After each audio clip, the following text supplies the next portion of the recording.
Rose has met with legislators in Washington, D.C.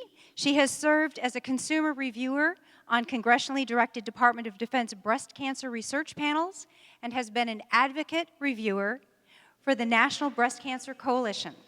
Today, she is the Director of Patient Advocacy for the Community Oncology Alliance. It gives me great pleasure to introduce the wonderful Rose Gerber.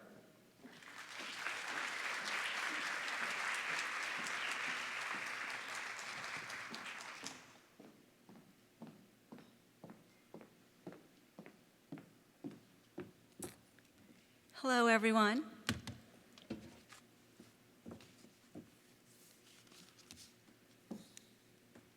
Emmy was so beautiful. I had a few minutes to chat with her backstage, and she is so genuine. It was really incredible meeting her. As my fellow cancer survivors and cancer advocates, which includes all the caregivers in the room, I know that you will agree that these first few days of the Women's Survivors Alliance Convention, where we have connected and enjoyed getting to know each other, have not only met our expectations, they have exceeded our expectations. I have always believed that the best way to motivate and inspire others is leadership through example. Before arriving in Nashville, I had been following the Women's Survivors Alliance convention news on social media. I am guessing that many of you were doing the same thing, following their news on Twitter, Facebook, and of course the website.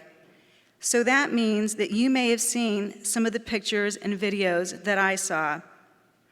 Just days ago, there were photos of Karen Shane and Judy Pearson, founders of the Women's Survivors Alliance, and let's not forget, they are also cancer survivors, wearing hairnets and helping to bake bread in the Gaylord Opryland Hotel kitchen. They were having fun, and with the chef by their side, it looked like he was playfully reminding them to focus, which prompted Karen to reply with the classic line, "Yes, you are in good hands." And yes, we are in good hands. We also saw photos of Karen, Judy, and their incredible team of volunteers filling the conference tote bags that we are now all carrying around. They called it a stuffing party. They sure know how to make everything fun. Of all the photos that they shared, I had a favorite. It was a picture that they posted in March from the early convention planning stages. It was a photograph of Karen and Judy standing next to a red pickup truck, and if I recall, there was a cute little dog on the tailgate. The pickup truck was filled with U.S. postal crates, you know, those white plastic ones that we've all seen. The crates had over 32,000 convention flyers that were getting ready to be shipped out to cancer clinics and cancer centers all across the country. I am sure that many of you learned about this convention by viewing one of those flyers. The reason that was my favorite picture was because the picture spoke volumes.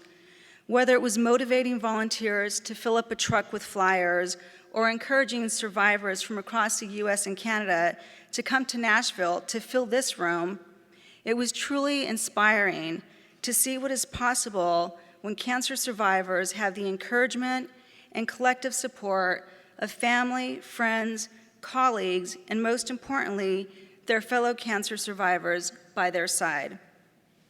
In my personal life as a cancer survivor, and in my professional life where I do work in oncology, I've had the opportunity to meet a lot of incredible cancer survivors, doing a lot of amazing things, and I've met some of you just upon my arrival here in Nashville.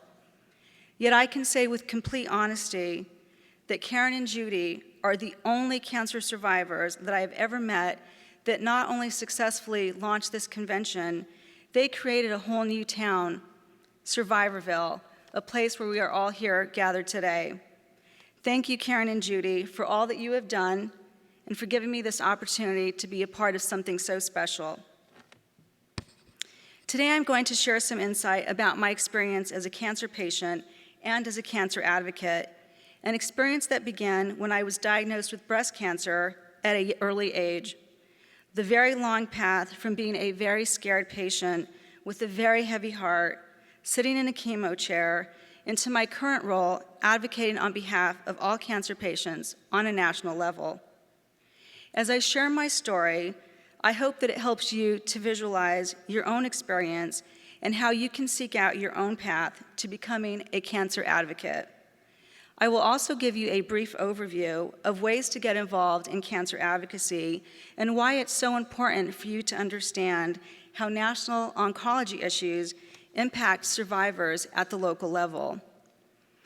It may surprise you to learn that though I am standing before you today in a very public, visible role, that when I was diagnosed with cancer, I was very private. I had multiple reasons for choosing to be private, and I was private for a very long time. I find it important to make this point because I was once accused of hiding my diagnosis. Nothing was further from the truth.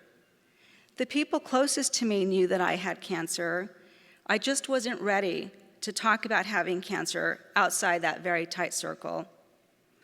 We all process our cancer diagnosis on different timetables and in different ways. Some patients are very open from the beginning. I know many of you have chosen to blog from the point of diagnosis, and that's what works for you, and that's terrific.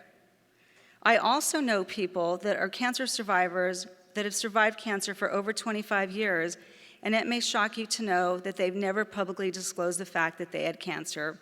It was a very different time in the past, and some people were very, very private about it. It's all about timing and what feels right for you.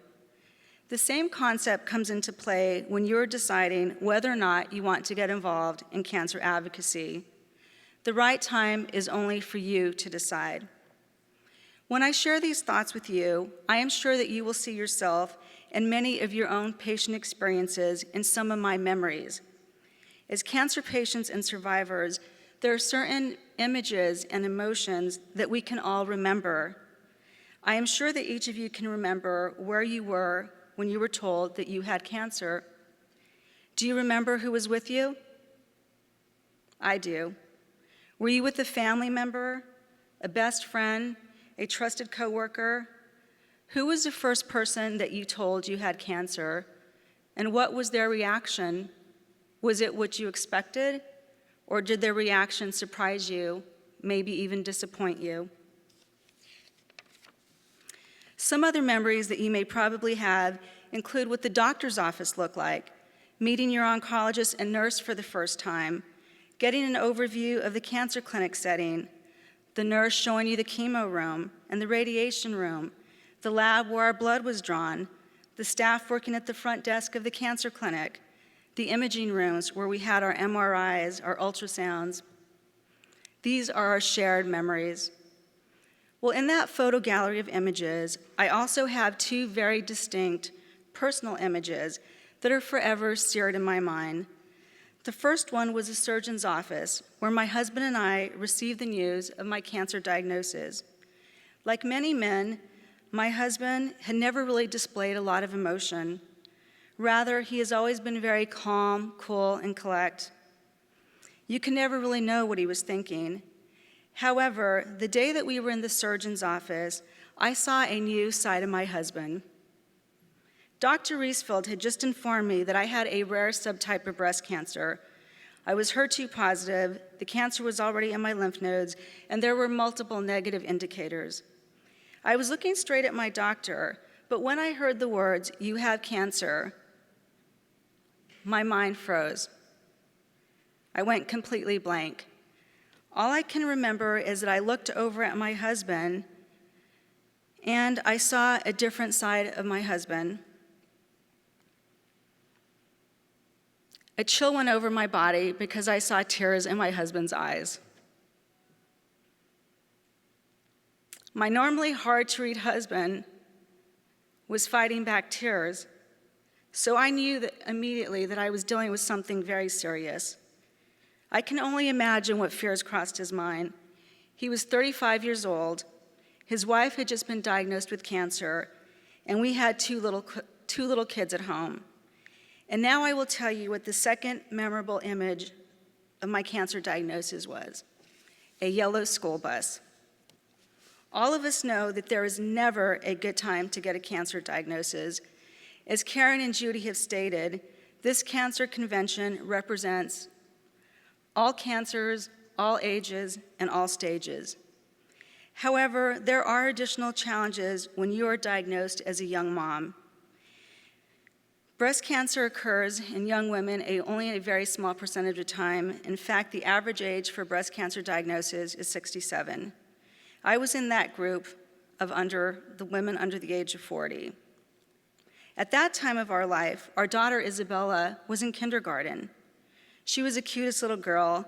Picture a very shy little girl with glasses, always dressed very fashionably and cute, and the only little girl in her class that wore glasses. Our son Alexander was in 3rd grade. He was also very shy. How I had shy kids still baffles me to this day.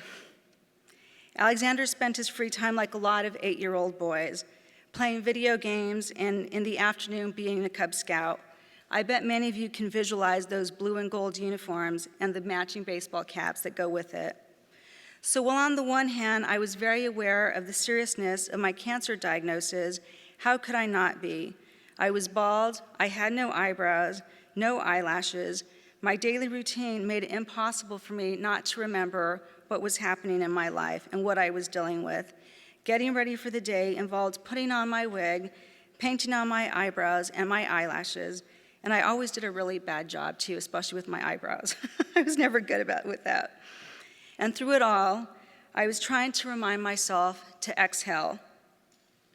Because even though I was a cancer patient, all I wanted to do was think of myself as a mom, a wife, a daughter, and a friend.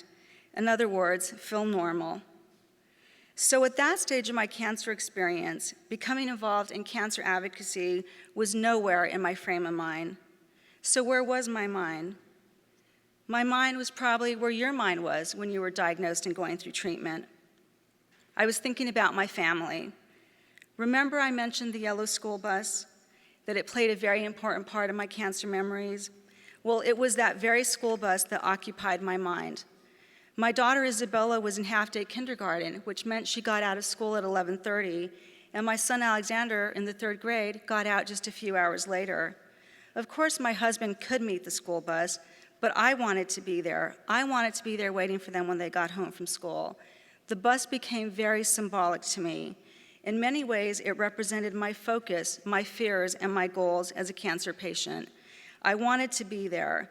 So if I was getting chemo or I had doctor's appointments, tests, blood work, all I could think about was, can I make it home in time for the school bus? Then there were also bigger fears. My mind wandered to thinking, would I be there for them, not just for the daily school bus, but would I be there for them, for my entire family in the long run? And I know you know what I'm talking about. Just like the bus has set schedules, so does cancer treatment. So I did what I was supposed to do. I showed up on time for every appointment that was ever scheduled for me.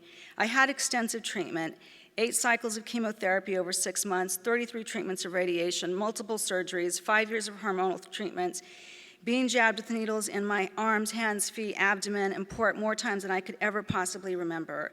And I was also a participant in 3 cancer clinical trials, most importantly, the groundbreaking Herceptin clinical trial, which I will always be grateful for.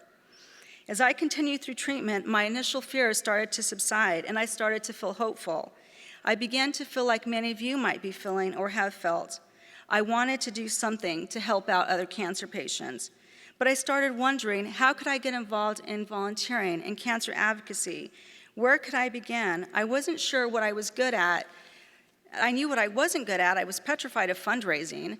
So I started to recognize that I had business skills that I could use to help other organizations develop cancer programs. Some of my earliest work included co-founding a breast cancer mentoring program for a community cancer center, working with the public health department specialty group to do breast health outreach to hard-to-reach ethnic populations, grant review for the Susan G. Komen Foundation, multiple programs at the state level. I even did something that may seem very simple to you, and it was assisting nurses on a mobile mammography van. So I sat there and my only role was to hold the hand of very nervous women right before they were getting a mammogram. So advocacy takes many, many forms. My advocacy interests continue to grow as I move from local to state-based initiatives into my current national work with the Community Oncology Alliance. I have met with congressional leaders on policy issues that impact cancer patients, and I have sat side by side with research scientists on the Department of Defense breast cancer research panels, which providing the cancer patient perspective to secure funding for multiple national cancer research programs. I am proud to say that these various advocacy roles have benefited thousands of cancer patients, and that has been one of the highlights for me as a cancer survivor and as an advocate. So what are your talents and your unique skills, and how can you apply your gifts to help others? You have something very special that no one else has. Are you a great listener? Consider peer mentoring. Do you like to fundraise? Pick an organization. There's always a role for you with fundraising. Are you interested in cancer policy? What about research and science-based advocacy? I've done all of the above, and they are all rewarding. I will be honest and tell you that some of these roles do require more training than others, but there are excellent programs out there. The most important advice I have for you, if you're interested in cancer advocacy, is to make sure that you are actually ready to advocate on behalf of others. And how will you know when you are ready? You have to be very honest with yourself and determine if you have processed your own experience enough to be able to help someone else. There was a time when I could not talk about my experience without crying, and it still happens. But I can manage it better. So remember, become involved in advocacy only when you are ready. Then get educated on your preferred area, and before you know it, you will be motivating others to do the same. The fact that we are all here today shows that we believe in self-advocacy, which is the foundation of a strong advocate. I am also asking you to seek to understand the issues beyond your own patient experience. I have done that, and my life has been enriched. As cancer survivors, we have so much to be hopeful for. However, it is important to also become aware of how national policy decisions are impacting our own local cancer care. Some of these issues include cancer clinics closing and consolidating, which actually impacts our access to cancer care. And as survivors, we need access to care. It surprises a lot of people to know that though I'm almost an 11-year cancer survivor, I'm still under the care of an oncologist. These issues are particularly important in rural areas, where you've also heard in the news about cancer care drug shortages, and also there's a growing shortage of oncologists. These are very real issues that we must stay informed about. But what we will do as cancer survivors is we're going to do what we always do. We're going to educate ourselves on these issues, and we're going to remain hopeful. How interesting that tonight we're going to be riding buses to downtown Nashville. Is everybody going? I'm going. I'm excited. Because if we want to see the stage show, what do we have to do? We have to meet that bus, and that bus is going to move forward. So my story begins and ends with the bus. I told you I still get choked up sometimes. Every August and every September, in every town across America, a familiar scene plays out. We've all been a participant, and we've all been an observer. We see the children on the first day of kindergarten or the first day of school. The parents have their cameras, camcorders, and iPhones to capture the moment. Do you all remember that? Some of the kids are holding on tightly to their parents' hands and crying, while other kids are running towards the bus. And we all know, if we're being honest, that as cancer patients, we've been just like those kids. Some of us accepted the experience of being told that we had cancer by being scared and crying and holding on tightly to our loved one. Others heard the news and marched forward with complete confidence, and both reactions are okay. One of the most important lessons that we learn as cancer patients is to keep moving forward even when we're scared. So let me close with a few updates on moving forward. Well, my daughter Isabella, the kindergartner with glasses, well, she doesn't wear glasses anymore. She's now entering her senior year of high school. She's an incredible snowboarder, and she loves to run. Recently, she completed her first half marathon. My son, Alexander, the former Cub Scout, is now a junior in college. He's a finance major. Now let me do what moms do, which is brag about their kids. He recently got a 4.0 and he made the president's list.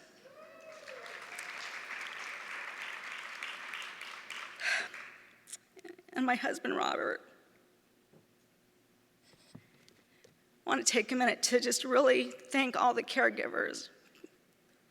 Whether you're a friend, a husband, a new husband, a longtime husband, a partner, a significant other, you deserve so much praise because that is the person who helps us all in our journeys from the time of diagnosis to whatever year of survivorship we're on. And Robert is still by my side. In May, we celebrated our 25th wedding anniversary.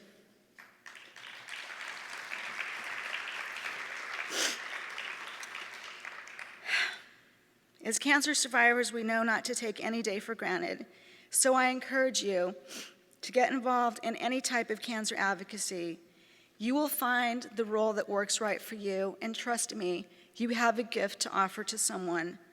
And remember that every single day, we do get a chance to launch our second act. My name is Rose Gerber. I'm your fellow cancer survivor, and it's been an honor to speak with you today. Thank you.